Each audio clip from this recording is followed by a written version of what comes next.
Hi everyone, in today's video I will show you how to use dig and nslookup command on Linux.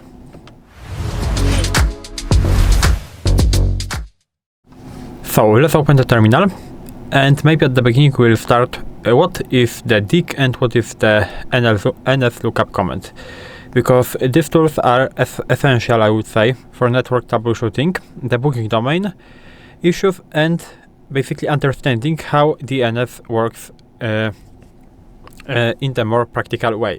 So we will start with nslookup command. nslookup looks like this, so nslookup, and the most basic usage of this command looks like this. For example, we can write some address. So for example, I think the most popular address, google.com. I will press enter, and as you can see, we are getting this is my loopback address, so this doesn't really matter, but this is more important because we are getting not authoritative answers of DNS servers that were used after executing this command. So we first of all we are getting DNS servers, and second of all we are getting IP address. So that's why this is so important. We can specific the record type. The first thing what we can do is using nslookup like this, but I made a mistake, so like this, minus type, and we can specify the type. The first type that we can use is MX. It is mail server.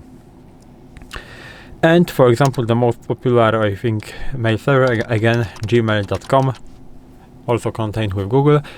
I will press enter, and again we are getting not authoritative answers from this gmail.com mail server. This basically shows the mail servers responsible for handling email for this domain. So that's why it might be so useful. The second one is by specific nslookup minus type and specific the N and S. This basically means name server, so this command will work like this. So we are getting, instead of we are getting basically the same but without this IP address, because we are just specifying the name server, not the IP address. So we can also do something like this. So we can use custom DNS server, and we can check if it is working. So nslookup like this, and we can do something like google.com, and we can directly specify the Google's DNS server, so 888, and as you can see, we are getting the answer like this. So this is, I think, useful for debugging DNS issues, so that's why we can use this type of syntax. So now we will move to the more advanced tool, I would say. So this is the dig tool. Dig tool looks like this, so dig google.com. As you can see, we have the dig version and we have a lot of information. So this looks the same as in the nslookup, but we have everything in one command, so we don't have to specify the type. We are already getting the names, and we are already getting the addresses.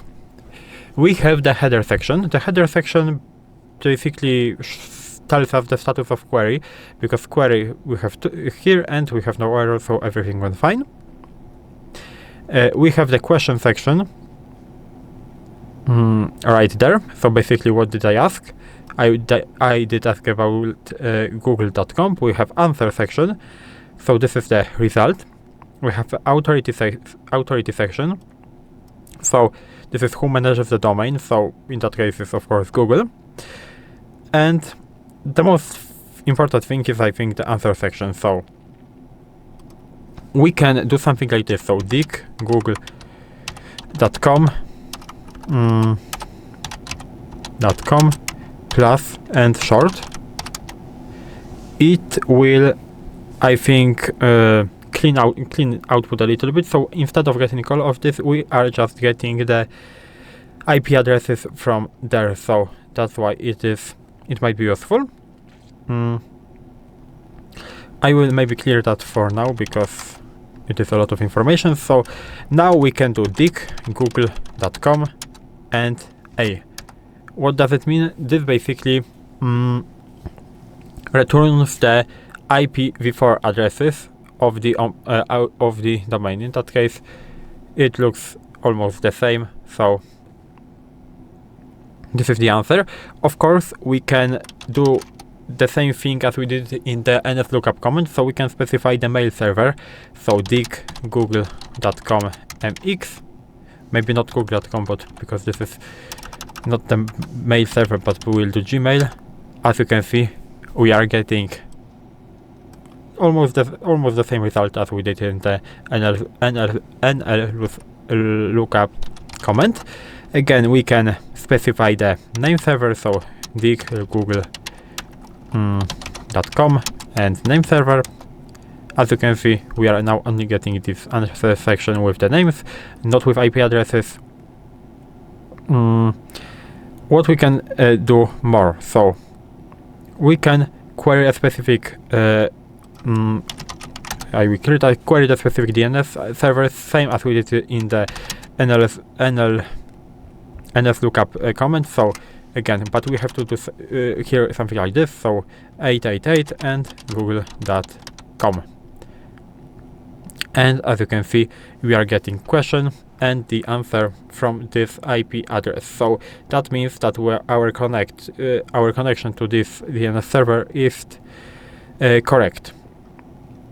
One more thing that I will show you maybe is a reverse lookup. So something like this: dig -x and 8888. And what does it mean? This basically resolves an IP address back to a domain name, and we can do the same with nslookup from this command, and it will also work, as you can see. And I think that's all in this video. If you know how to use dig and nslookup command on Linux, you can leave a like, subscribe to the channel, and I hope to see you in the next videos.